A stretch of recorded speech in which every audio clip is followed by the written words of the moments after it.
Huzur, this is a question from a lady in Palestine.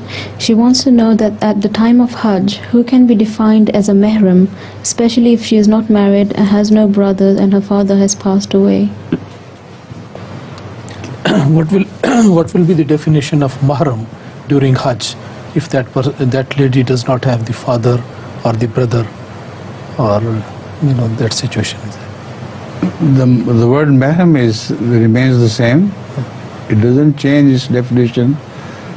In England and in Saudi Arabia, the word mahram is a universal word. It's applicable, but it's not necessary to have a mahram during Hajj.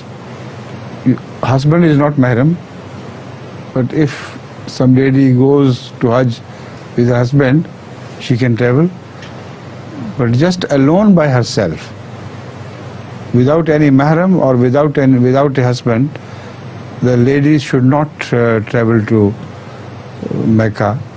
Particularly, the bachelor girls should not do it. Huzur, she also commented that there are some groups... First, let it be translated and then we'll follow it. Huzur, she was mentioning that there are some groups that every year there's a group that goes for Hajj, and everyone is invited and they're told that, we will provide a mahram for the whole group.